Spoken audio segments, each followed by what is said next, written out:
دوسرا ایک نبی کریم صلی اللہ علیہ وسلم جب مکۃ المکرمہ سے مدینہ منورہ تشریف لائے تو یہاں پہ اس وقت یہود موجود تھے اور فوری طور پہ نبی کریم صلی اللہ علیہ وسلم نے انہیں مدینہ سے نہیں نکالا تھا.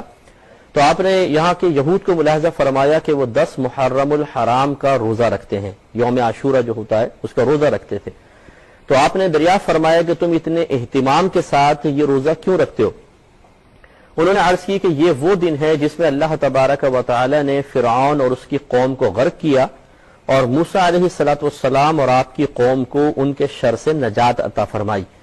تو موسیٰ علیہ السلام نے اس نجات کے شکرانے کے طور پہ روزہ رکھا تھا، تو ہم بھی ان کی موافقت میں روزہ رکھتے چلے آ رہے ہیں.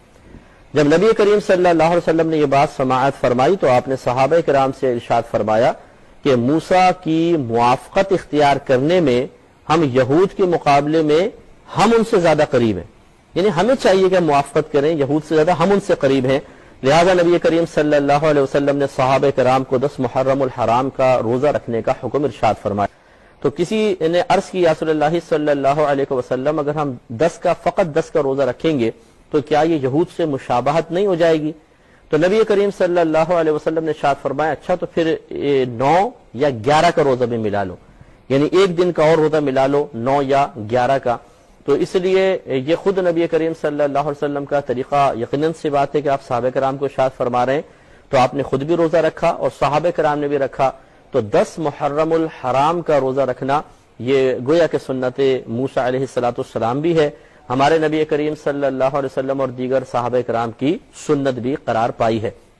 اور اس کے ساتھ ساتھ 9 کا یا 11 کا روزہ بھی ملا لیں تاکہ کسی غیر قوم سے مشابہت بھی نہ ہو جائے.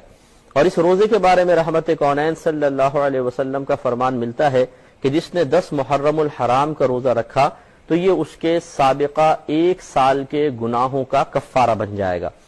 تو آپ دیکھیے 1 سال کے گناہ جتنے بھی ہیں پیچھے سب کے سب معاف ہو جائیں گے اس ایک روزے کی برکت سے. اس لیے کوشش کیجئے اور اگر آپ کے گھر میں دیگر افراد ہیں ان کا ذہن بھی بنائیے کہ اگر کوئی مشکل نہ ہو. ویسے بھی غالباً ہمارے یہاں تو چھٹی بھی ہے، 10 میں ہم گھر پر ہی ہوں گے، 9 میں بھی شاید 9 کی چھٹی ہے، تو 9 اور 10 کا روزہ آرام سے گھر میں آسانی سے کٹ بھی سکتا ہے اور انشاءاللہ یہ فضیلت بھی حاصل ہو سکتی ہے.